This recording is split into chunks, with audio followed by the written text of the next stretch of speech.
வாழ்க வளமுடன். காலை எழுந்தது முதல் இரவு தூங்கும் வரை, இன்னும் சில பேர் இரவில் கூட சர்வ சதா காலமும் இந்த மனம் என்ற கருவி இயங்கிக் கொண்டே இருக்கிறது. ஒரு மிஷினுக்கு கூட, ஒரு இயந்திரத்துக்கு கூட வாரத்துல ஒரு நாளோ, மாசத்துல ஒரு நாளோ, அல்லது 3 மாதத்திற்கு ஒரு நாளோ இயக்கத்தை நிறுத்திவிட்டு என்ன செய்கிறோம்? ஷட் டவுன் ஒர்க் என்று நம்முடைய வேலைகளை நிறுத்திவிட்டு அதனை செப்பனிடக்கூடிய வேலை, அதனை சரி பண்ணக்கூடிய வேலை, அதற்கு சற்று ஓய்வு கொடுக்கக்கூடிய ஒரு சந்தர்ப்பம் கொடுக்கிறோம். ஆனால் இந்த உடலுக்கோ, இந்த மனதிற்கோ, உடலுக்கு கூட நம்ம அப்பப்போ கொடுக்கிறோம். ஆனால் அந்த மனதுக்கு அந்த ஓய்வு எப்போ கொடுக்குறோம்? யோசிச்சு பாருங்க. நானும் உங்க கூட சேர்ந்துதான் இந்த சிந்தனை கூட பயணிக்கிறேன். நாம நல்லா யோசிச்சு பார்க்கணும். காலையில எந்திரிச்சிருந்து நைட்டு தூங்குற வரைக்கும் எதுக்காக இந்த பரபரப்பான இயக்கம்? அப்படி என்னதான் நம்ம செய்ய போறோம்? தெற்காமை, வடக்காமை, கிழக்காமை, மேற்காமை ஓடிக்கொண்டே இருக்கிறோம். உடலாலும் மனதாலும். கொஞ்ச நேரம் அப்படி நின்று எதற்காக இந்த ஓட்டம் என்று கொஞ்சம் சிந்திச்சா அந்த ஓட்டம் கொஞ்சம் குறையும். ஆனால் அதே சமயம் நமக்கு வரக்கூடிய அந்த ரிசல்ட் கூடும்.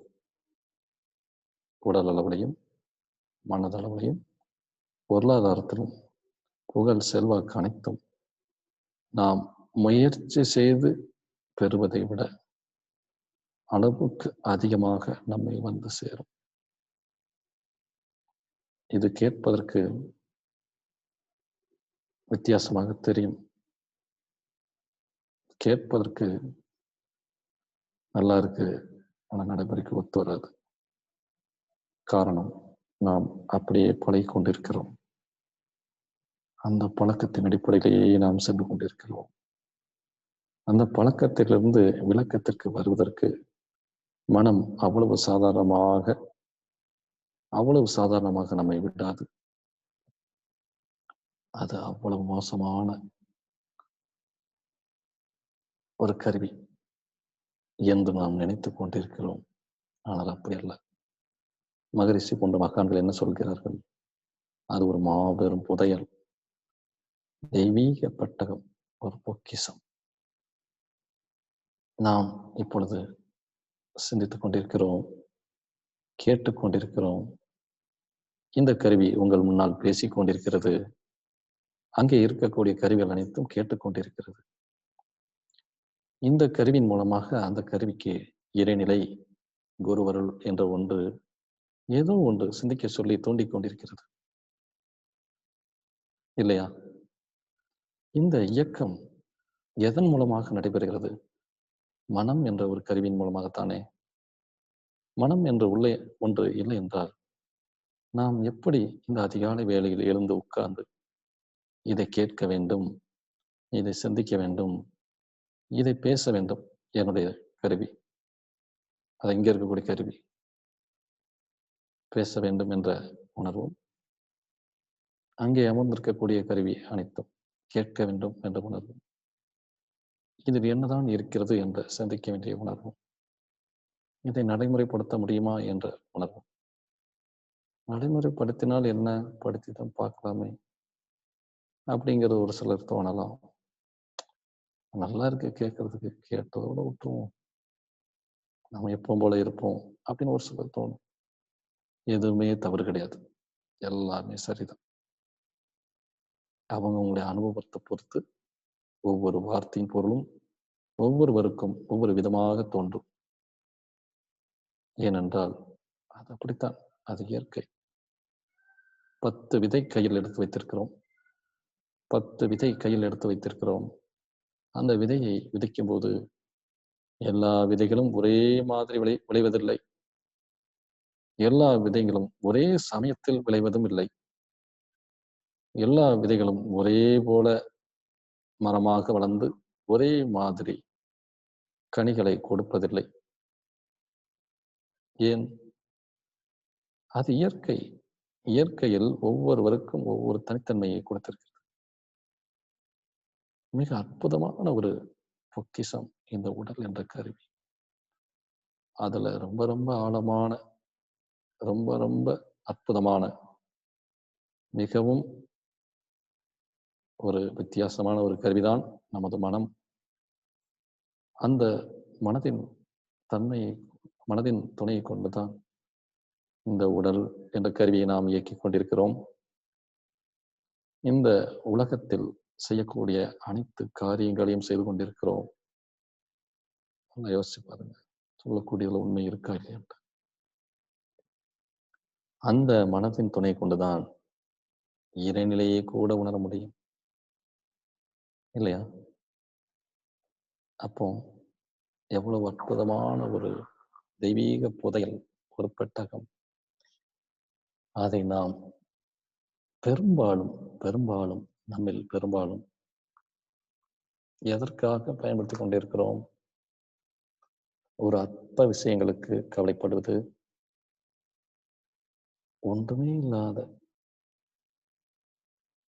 அந்த விஷயங்களை நினைத்து கோபப்பட்டு கொண்டிருப்பது, சின்ன சின்ன விஷயங்களுக்கு கூட எதிர் செயல் செய்து கொண்டிருப்பது. இப்படித்தானே நம்முடைய வாழ்க்கையில பெரும்பாலும் பெரும்பாலும் நிகழ்ந்து கொண்டிருக்கிறது. ஆனால் அதிலிருந்து சற்று விலகி, அதிலிருந்து தன்னை விடுவித்துக் கொண்டு, பெரிய மேதைகள், ஞானிகள், அறிஞர்கள், மகரிஷி போன்ற மகான்கள், இதே உலகம், இதே போன்ற உடல், இதே போன்ற மனம்தான். நாம் எப்படி பிறந்து வந்தோமோ அதே போலதான் அந்த மகானும் பிறந்து வந்திருக்கிறார். அப்ப ஏன் நமக்கு அந்த நிலை கிட்டவில்லை? அல்லது நமக்கு அதுக்கு சம்மந்தம் இல்லையா? எல்லாவற்றுக்குள்ளும் இருக்கக்கூடிய இறைநிலை நமக்குள்ளே இருக்கத்தான் செய்யும். அப்போ அவருக்கு கிடைச்ச உணர்வு, அவரை போன்ற மகான்களுக்கு, சித்தர்களுக்கு கிடைச்ச உணர்வு ஏன் நமக்கு கிடைக்க மாட்டேங்குது? சிந்தனைக்கு, இது சிந்தனைக்கு. அன்பர்களே, அறிஞர்களே, இது சிந்தனைக்கு. ஏன் கிடைக்க மாட்டேங்குது? என்ன தகுதி? நாம விருப்பப்பட்டு பிறந்தோமா? இந்த மாதிரி உடல்ல, இந்த மாதிரி தாய் தகப்பனுக்கு, இந்த ஊர்ல, இந்த நேரத்துல இப்படி பிறக்கணும் அப்படின்னு ஏதாவது முயற்சி பண்ணி நாம் பிறந்தோமா? இல்லையே. பிறப்பு அது தன்னால் நிகழ்ந்தது. இறப்பும் என்றோ ஒன்று ஒரு நாள் நிச்சயமாக நிகழப்போகிறது. அப்ப அந்த பிறப்புக்கும் இறப்புக்கும் இடையில நம்மளுடைய வாழ்க்கை என்ற ஒன்று எதற்காக அந்த இறைநிலை அமைத்து கொடுத்திருக்கிறது? இந்த உடல் என்ற கருவியையும், மனம் என்ற கருவியையும் எதற்காக அது உருவாக்கி, இயக்கி, இயங்கி, அதாவது இதனை தோற்றுவித்து, இதை இயக்கிக் கொண்டு, இதனுள் இயங்கிக் கொண்டிருக்கிறதே எதற்காக? கொஞ்சம் யோசிச்சு பார்க்கணும். இதுக்கு காவி காவி வேஷ்டி கட்டணுமா? சடாமுடி வளர்க்கணுமா? தாடி வைக்கணுமா? பட்டை போடணுமா? கழுத்துல கொட்டை கட்டணுமா? காவி துணி வேண்டாம், கட்டை சடை வேண்டாம்.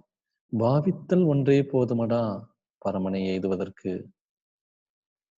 காவி துணி வேண்டா, கட்டை சடை வேண்டா, பாவித்தல் ஒன்றே போதுமடா பரமனை எய்துவதற்கு.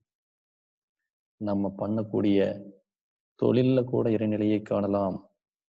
அதனாலதான் பட்டுக்கோட்டையார் என்ன சொல்லியிருக்கார்? செய்யும் தொழிலே தெய்வம், அதில் திறமைதான் நமது செல்வம். ஞானிகளுக்குள்ள பேதமே கிடையாதுங்க. நீயோ ஜெபம் பண்ணும்போது உன்னுடைய அறவீட்டுக்குள் பிரவேசித்து அந்தரங்கத்தில் பார்க்கிற உன்னுடைய பிதாவை நோக்கி ஜெபம் பண்ணு. அப்பொழுது அந்தரங்கத்தில் பார்க்கிற பிதா, அந்தரங்கத்தில் பார்க்கிற உன்னுடைய பிதா வெளியரங்கமாய் பலனளிப்பார். எனது வீடா இருக்கட்டும், காரா இருக்கட்டும், வேற எவ்ரிதிங் எனக்கு நம்ம நம்முடைய மூலத்தையே அடைய முடியும்னா, அந்த மூலத்திலிருந்து உருவாகிய இயற்கை, அந்த இயற்கையை நம்மளுடைய திறமையால், நம்மளுடைய ஆற்றலினால் உருவாக்கிய செயற்கை தான் இந்த நாம் காணக்கூடிய அனைத்து தோற்றங்களும். எந்த தோற்றத்த சொல்றேன்னு உங்களுக்கு தெரியும்னு நெனைக்கிறேன். நம்ம பார்க்கக்கூடிய கார், நம்ம பார்க்கக்கூடிய வீடு, இன்னும் பல எல்லா சௌகரியங்களும், எல்லா பொருட்களும், எல்லா தோற்றமும். ஒண்ணு இயற்கை உருவாக்கிய வசதி வாய்ப்புகள்.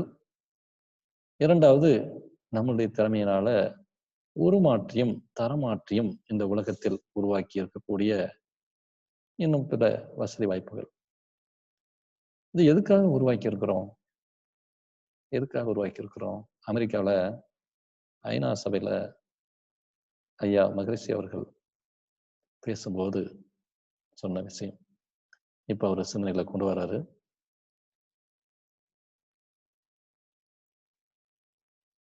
அவர் ஆங்கிலத்துல ஆற்றிய உரையின் என் இந்த சிற்றறிவில் நினைவுக்கு இருக்கிறத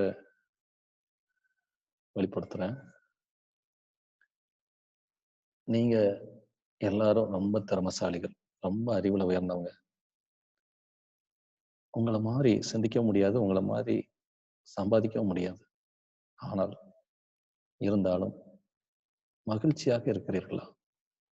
மன நிறைவாக இருக்கிறீர்களா? ஒட்டுமொத்தமா என்ன பதில் வந்திருக்கும்? இப்ப உங்ககிட்ட கேட்டாலும் அதே பதில் தான் சொல்லுவீங்க.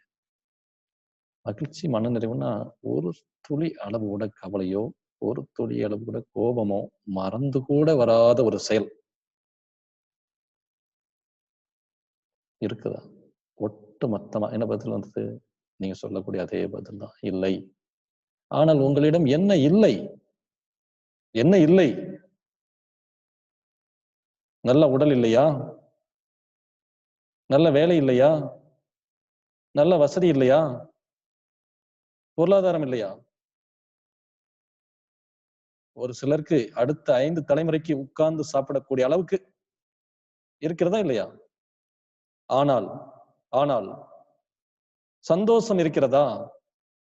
மகிழ்ச்சி இருக்கிறதா? மன நிறைவு இருக்கிறதா? ஏன் இல்லை? ஏன் இல்லை? ஏன் இல்லை?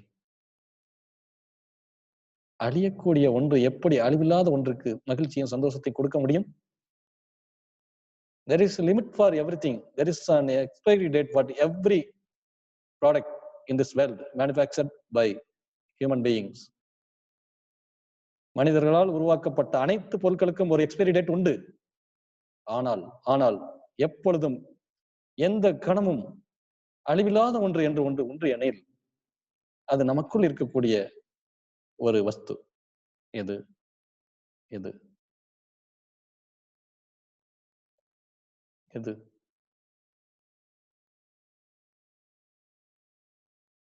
சற்று சிந்திப்போம் அன்பர்களே. இன்றேனும் எழுச்சி பெற்று உய்வீர். அன்பர்களே வாரீர். அறிவின் இருப்பிடம் அறிந்து இன்பமுற. அன்பர்களே வாரீர். என்ன அன்பு, என்ன கருணை இருந்தால் அந்த மகான் நம்மை இப்படி அழைப்பார். வேலை இல்லாதவங்களோ, பொழுதுபோக்கு இல்லாதவங்க, பொழுது போகாதவங்களோ, கற்றுக்கொள்ள வேண்டிய விஷயம் அல்ல ஆன்மீகம். சிந்தனையில் தெளிவு நமக்கு இல்லை என்றால், நமக்கே இல்லை என்றால், பாவம் சமுதாயம் என்ன செய்யும்? திக்கு தெரியாமல் ஓடிக்கொண்டிருக்கக்கூடிய அந்த ஜனங்களுக்கு யார் வழிகாட்டுவார்? 12 சீடர்கள், 12 சீடர்கள், ஒரு குரு, ஒரு மதம் உலகம் முழுவதும் பறந்து விரிந்து இருக்கிறதா இல்லையா? வெறும் 12 சீடர்கள். ஏன் நம்மால் முடியாது? எங்கேயாவது குரு தன்னை குரு என்று சொல்லிக் கொண்டிருக்கிறாரா? என்னை வழிபட வேண்டும், பூஜை செய்ய வேண்டும். இந்த வருகிற 14ஆம் தேதி நாளை மறுநாள் நமது மகான் அவர்களின் பிறந்த தினம். கொண்டாட்டங்கள் நாம் எங்கேயாவது மாலை போட்டு பூஜை பண்ணி, குரு பூஜை பண்ணி பண்ணியிருக்கிறோமா? எங்கேயாவது நம்முடைய மகான் நம்முடைய அறியாமையை பயன்படுத்தி கொண்டிருக்கிறாரா? நம்முடைய பலவீனங்களை பயன்படுத்தி நம்மிடமிருந்து எதையாவது கேட்டிருக்கிறாரா? ஒரு துளி அளவு கூட ஒரு துளி அளவு கூட ஒரு துளி அளவு கூட நீங்க யோசிக்கலாம். ஒரே வார்த்தையை திரும்ப திரும்ப பேசிக்கிட்டு இருக்கேன். அந்த வார்த்தை ரொம்ப ரொம்ப ரொம்ப ரொம்ப முக்கியம் என்பதால் தான் எனக்குள்ள இருந்து வருகிறதே தவிர, நான் எந்த முயற்சியும் இல்லாமல் சற்றும் நீங்க நம்பலாம், நம்பாம இருக்கலாம். அது உங்களுடைய சௌகரியம். அதுல நான் தலையிடவே விரும்பல. ஆனால் முழுக்க முழுக்க இந்த கருவி இயங்கிக் கொண்டிருக்கிறது என்பது மட்டுமே உண்மை, சத்தியம்.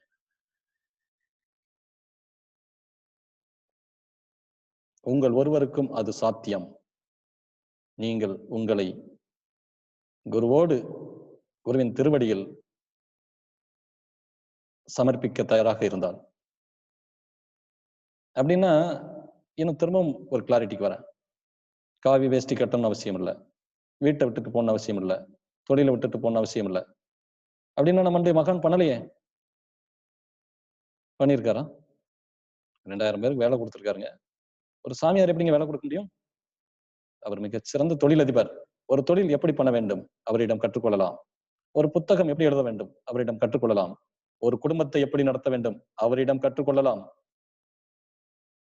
ஒரு ஆன்மீகம் என்பது எப்படி இருக்க வேண்டும்? அவரிடம் கற்றுக்கொள்ளலாம். ஒரு சமூக சிந்தனை எப்படி இருக்க வேண்டும்? அவரிடம் கற்றுக்கொள்ளலாம். ஒரு அரசியல்வாதி எப்படி இருக்க வேண்டும்? அவரிடம் எந்த இல்லை. நமது குருமகானிடம் என்ன இல்லை? என்ன இல்லை? நண்பர்களே, இந்த கேள்வி நான் உங்களிடம் கேட்பதாக தவறாக எண்ண வேண்டாம். எனக்குள் நானே கேட்டுக்கொண்டிருக்கிறேன். உங்களுடைய காதுகளுக்கும் அது எட்டுகிறது. அதனால் நான் உங்களுக்கு கேட்பது போல தோன்றும். தயவு செஞ்சு அதை மாற்றி புரிஞ்சுக்கணும். இது உங்களுக்குள் நீங்கள் கேட்க வேண்டிய கேள்வி மறந்து விட்டதனால் என் மூலமாக குரு உங்களை கேட்க தூண்டுகிறார். சத்தியமான உண்மைகள் நண்பர்களே, இது எனது வார்த்தை ஒன்று கூட இல்லை. ஏற்றுக்கொள்வது, ஏற்றுக்கொள்ளாதது, நம்புவது, நம்பாதது அது உங்களை பொறுத்து. அது எப்படி இருந்தாலும் அதை பத்தி நான் யோசிக்கவும் விரும்பல. அப்போ இவ்வளவு வீடு, வசதி, கார் எல்லாம் இருக்கக்கூடிய நீங்க ஏன் துன்பப்படுறீங்க அப்படின்னு மகான் ஐநா சபையில கேட்கும்போது, அப்போ எல்லாரும் ஒரு செகண்ட் அப்படி ஸ்டக் நிக்கிறாங்க. நம்ம நிக்கிற மாதிரி தான்.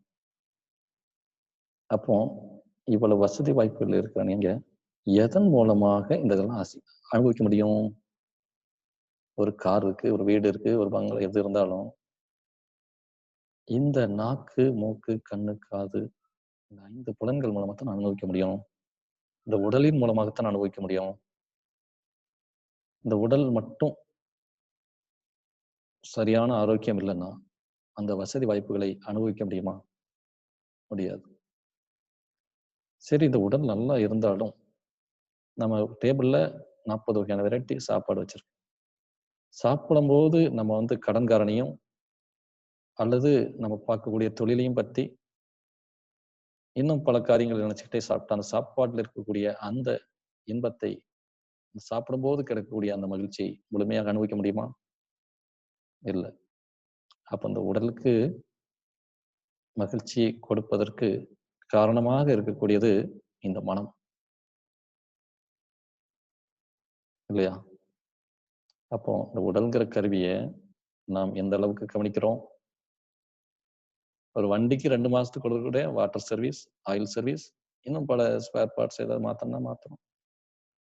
என்னைக்காவது இந்த உடலுக்கு நம்ம பண்ணியிருக்கோமா?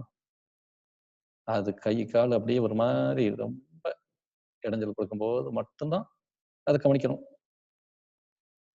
இது எப்படி இருக்கு? நல்லா யோசிச்சு பாருங்க. இருக்கிறதுலே ரொம்ப மோசமான காமெடி தானே இது. அதே மாதிரி மனம். அது கேட்கவே வேண்டாம். எந்த அளவுக்கு அதை டேஞ்சர் பண்ண முடியுமோ அந்த அளவுக்கு பண்ணி வச்சுட்டு. ஏன்னா அந்த உடல் மனம்ங்கிற கருவி தான் நமக்கு அனைத்து விஷயத்தையும் கொடுக்கும். அதை கெடுத்துக்கொண்டு நாம் என்ன செஞ்சாலும், எத்தனை கோடி ரூபாய் நம்ம சேர்த்தாலும், இன்னும் நல்லா தெளிவா புரிஞ்சுக்கணுங்க. எதையுமே விட்டுட்டு போறதுக்கு சொல்லல. எல்லாமே இருக்கணும். ஆனால் ஆனால் ஆனால் அனுபவிக்கணும். அனுபவிக்கிறதுக்காகத்தான் நாம் அனைத்தையும் சேர்த்துக் கொண்டிருக்கிறோமே தவிர, அதை அப்படியே பார்த்துக்கிட்டே இருக்கிறதுக்கு இல்ல.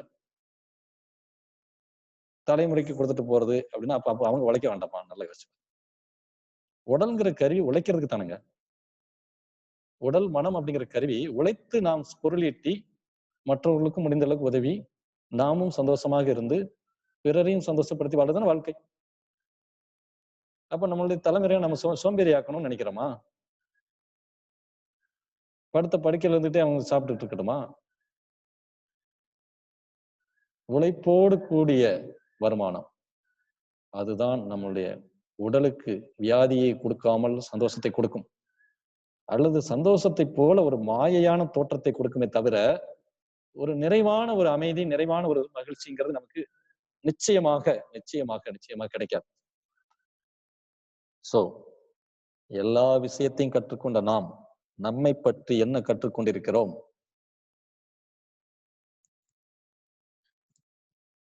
கற்றுக்கொண்ட விஷயத்தை எந்த அளவுக்கு உள்வாங்கி இருக்கிறோம்? உள்வாங்கிய விஷயங்களை எந்த அளவுக்கு செயல்படுத்தி இருக்கிறோம்? மீண்டும் ஒரு முறை சொல்கிறேன்.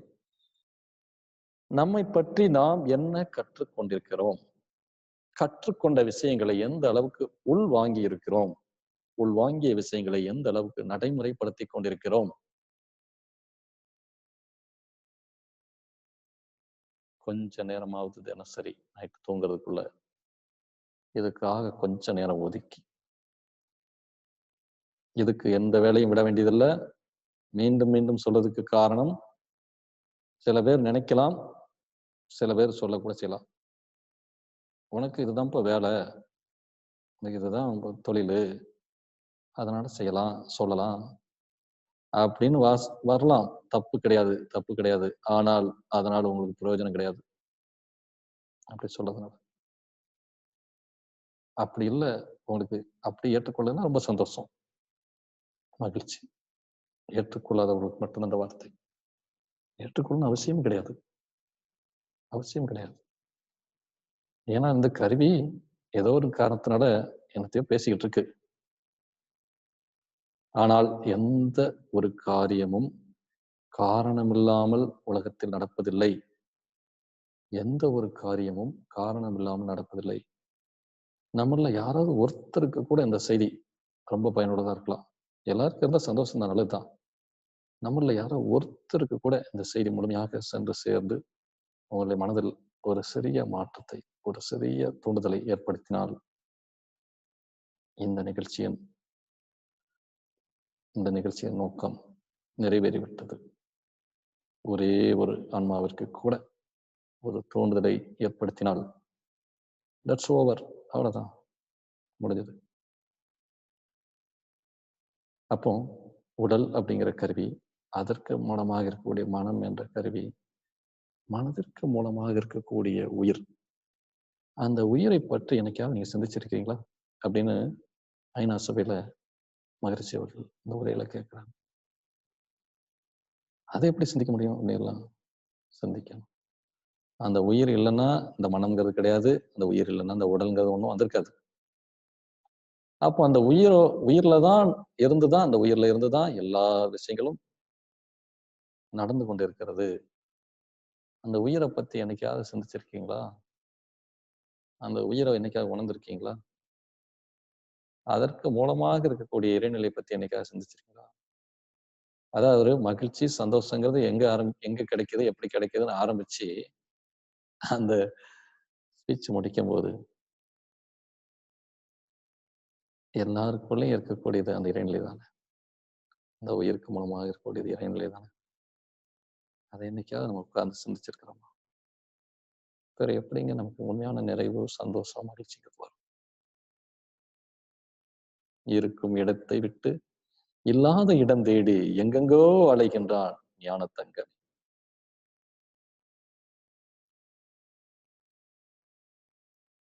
மனம் அது இயற்கையின் மாபெரும் நிதி அளவு. மனம் அது இயற்கையின் மாபெரும் நிதி அளவு.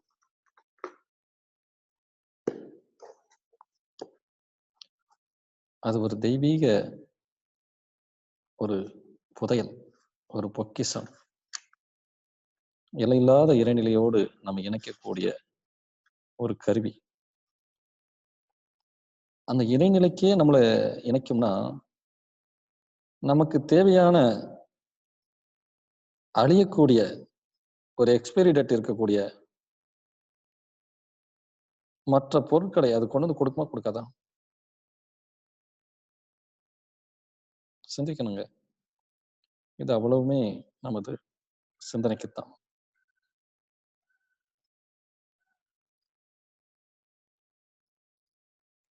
ஸோ நாம் தேடக்கூடிய பொருள்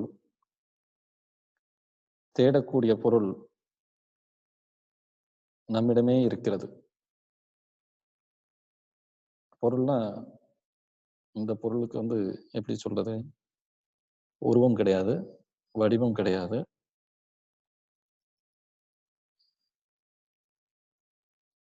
அப்படிப்பட்ட ஒண்ணு நம்மகிட்ட தான் இருக்குது. ஆனால், அது நம்மகிட்ட இருக்குன்னு தெரியாமலே இருக்கிறது. யாருக்கு தெரியாம இருக்குது? நமக்கே தெரியாம இருக்குது. அதுதான் இதுல இருக்கக்கூடிய பெரிய கொடுமை. நான் தேடும் பொருள் என்னிடமே இருக்கிறது. அது நானாகவே இருக்கிறது. எனக்குள் இருக்கிறது. என்பதை தெரியாமலே நான் தேடிக்கொண்டே இருக்கிறேன். நான் தேடும் பொருள் என்னிடமே இருக்கிறது. எனக்குள்ளேயே இருக்கிறது. அது நானாகவே இருக்கிறது.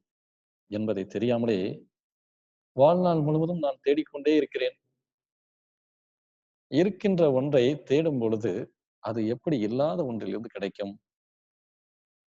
இருக்கின்ற ஒன்றை இல்லாத ஒன்றிலிருந்து எப்படி பெற முடியும்? சிந்திப்போம். செயல்படுவோம். வெற்றி பெறுவோம். வாழ்க வளமுடன். ஏதோ இந்த சிற்றறிவுக்கு கொஞ்சம் கிடைச்சது. அந்த பேரறிவிலிருந்து அப்படின்னு நான் நினைக்கிறேன். உங்களுக்கு நல்லதா இருந்தா எடுத்துக்கோங்க. இல்லைன்னா விட்டுட்டு போயிடலாம். ஒண்ணும் தப்பு கிடையாது. வாழ்க வளமுடன். நன்றி.